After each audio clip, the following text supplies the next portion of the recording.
اور خاص طور پہ جو ہے وہ یہ کہہ رہے تھے کہ عمران خان کو 4 سالہ دور اقتدار پہ سب سے زیادہ فائز کرنے میں پہلے تو جنرل باجوہ کا نام تھا، پھر اس کے بعد جو ہے جنرل فیض حمید کا نام تھا۔ ناظرین یہاں پہ تھوڑا سا ٹرن لیں گے اور بتاؤں گا آپ کو کہ جو مونس الہی نے جو ہے نا وہ اپنے بیان میں کہا تھا، وہ جنرل باجوہ کے حوالے سے کہا تھا کہ جنرل باجوہ نے جو ہے وہ ان کو ریٹائرڈ جنرل باجوہ نے ان کو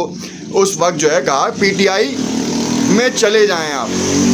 پی ٹی آئی میں شمولیت اختیار کر لیں، پی ٹی آئی کی جانب چلے جائیں۔ پھر اس کے بعد کہا کہ ہم تو جانے کا فیصلہ کر لیا تھا۔ یہ بیان آیا ہے پرویز الہی کا۔ پرویز الہی جو ہے وہ جملوں کی نزاکت کو نہیں سمجھ رہے تھے، انہوں نے بیان داغنے شروع کیے۔ بس یہ بیان کیا سامنے آیا، پھر تو اس کے بعد پی ڈی ایم کے رہنما ہوں یا پھر وہ صحافی جو کہ پی ڈی ایم کی جماعتوں کی طرف رہے ہیں یا ان کا جو تجزیہ ہے وہ ان کی طرف ملتا ہے، انہوں نے تو بڑے آڑے ہاتھوں لیا، خاص طور پہ مونس الہی کے اس بیان کو بھی اور پھر پرویز الہی کے بیان کو بھی۔ اور پھر یہ تاثر دیا گیا کہ عمران خان جو ہیں وہ لاڈلے تھے، انہوں نے ملک کا بیڑا غرق کر دیا۔ نیریٹو جو ہیں وہ بلڈ کیے جا رہے ہیں باقاعدہ طور پر پی ڈی ایم کے رہنماؤں کے پاس،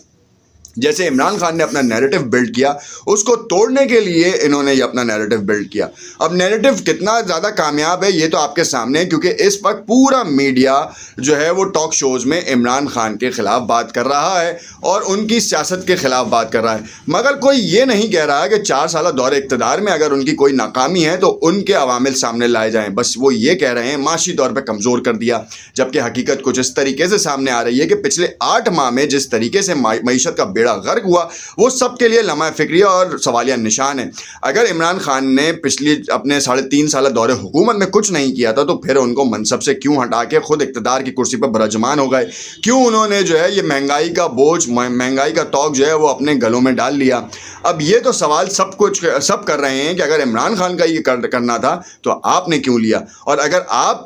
نے لیا ہے بہتر کرنے کے لیے تو بہتر کیوں نہیں ہو رہا؟ آپ کے تو اقتدار میں آنے کے بعد سے مہنگائی 50% اوپر ہو چکی ہے، آپ کے آنے کے بعد تو پیٹرول بھی اوپر ہو گیا، آپ کے آنے کے بعد تو ڈالر بھی کنٹرول نہیں ہو رہا۔ آپ نے ایک وزیر خزانہ لگایا، اسے ہٹایا، اس کے بعد دوسرا لگایا اور کہا کہ آپ جو ہے وہ 200 سے نیچے لے جائیں گے ڈالر، مگر حقیقت میں تو ایسا ہے کہ $2 جو ہے وہ اب 223 روپے پہ انٹر بینک میں مگر مل نہیں رہا، اوپن مارکیٹ میں 233 روپے سے 240 روپے پہ وہاں پہ بھی نہیں مل رہا۔ اس کا مطلب ہے کہ 250 روپے سے لے کے 260 روپے پہ ڈالر مل رہا ہے اگر آپ وہ ان کی منہ مانگی قیمت دیں۔ اسی طریقے سے یہ معاملہ اتنا زیادہ گمبھیر صورتحال اختیار کر گیا ہے کہ اب بات یہ آ رہی ہے کہ جنرل فیض حمید جو ہیں انہوں نے ریٹائرمنٹ کا اعلان کیا، ان کے اعلان کے بعد جو ہے وہ کمیٹی تشکیل دی گئی، کمیٹی نے باقاعدہ اپروول کے لیے بات چیت کی گئی، اظہر محمود ہوں یا پھر جنرل فیض حمید، اور ان کے بارے میں اب سے کچھ دیر پہلے ہمیں اس بات کی اطلاعات ملی ہیں کہ 17 افراد کا جو ہے وہ دستخط لیا گیا ہے اور ان کی ریٹائرمنٹ کے بارے میں اقدامات کیے گئے ہیں، اور 10 دسمبر ان کا آخری دن ہوگا۔ اب اور بریکنگ نیوز یہ ہے کہ وہ سیاست میں انوالو ہو سکتے ہیں یا پھر بیک ڈور چینل سے وہ کیا پاکستان کے خفیہ اداروں کے ساتھ جو ہے وہ اپنے تعلقات استوار کر کے ان میں اپنی خدمات انجام دے سکتے ہیں، کیونکہ اس وقت ایز اے کنسلٹنٹ تو وہ جا سکتے ہیں، مگر اب انہوں نے ریٹائرمنٹ کا اعلان کر دیا، کیونکہ منصب جتنا بڑا ایک رینک تھا اس کے بعد ان کے پاس کوئی رینک آ نہیں سکتا۔ ان کی ریٹائرمنٹ اگلے سال تھی مگر انہوں نے قبل از وقت ریٹائرمنٹ لی اور اب سے کچھ چند ماہ کا جو ہے وہ حساب کتاب ہے ان کا۔ اب وہ چند ماہ کا حساب کتاب جو ہے وہ سیاست میں کس طریقے سے انرول ہوتا ہے یہ تو اب سے کچھ دنوں بعد پتہ چلے گا جب وہ منصب سے ہٹیں گے، کیونکہ 20 دسمبر وہ تاریخ گردانی جا رہی ہے جب عمران خان کہہ رہے ہیں کہ اسمبلیوں کا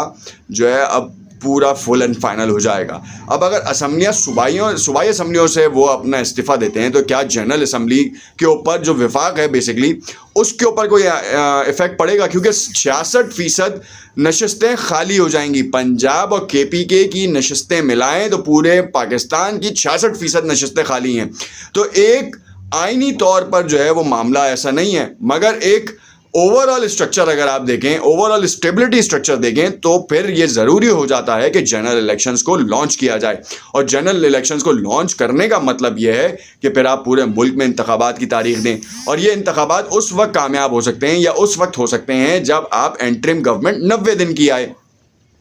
مگر ایسا تو دکھ نہیں رہا۔ یہ معاملہ تو اپریل تک جا رہا ہے، مارچ میں جو ہیں وہ اس وقت رمضان المبارک ہیں۔ خیر مارچ کا بھی ہم نے آپ کو بتایا تھا صبح کہ مارچ میں بھی ہو سکتے ہیں، رمضان المبارک میں بھی ہو سکتے ہیں، مگر یہ جو بدلتی سیاست کا رنگ ہے نا وہ اب ایسا لگ رہا ہے کہ یہ انتخابات اگست میں ہی ہوں گے۔ چاہے آپ کچھ بھی کر لیں، جنرل فیض حمید اگر سیاست میں بھی آ جاتے ہیں، یہ تاثر دینے کی کوششیں کی جا رہی ہیں آپ کہ جنرل فیض حمید اگر سیاست میں آتے ہیں تو اس وقت کی حکومت کے لیے بڑے معاملات خراب ہوں گے۔ جنرل باجوہ کے جو معاملات تھے ان کو صحیح کرنے میں اس وقت جنرل عاصم منیر جو کہ اب کے حالیہ آرمی چیف ہیں، ان کو بہت سارا میس کلیئر کرنا پڑے گا۔ اور یہ کوئی اور نہیں، ٹویٹر پہ بحث چل رہی ہے، ہم اپنے کچھ سوالات اور ان کے جوابات کو تلاش کرنے کے لیے ہم اس حد تک چلے جاتے ہیں کہ شاید ہمیں اداروں کا تقدس، چاہے حکومت کا تقدس یا شخصی تقدس،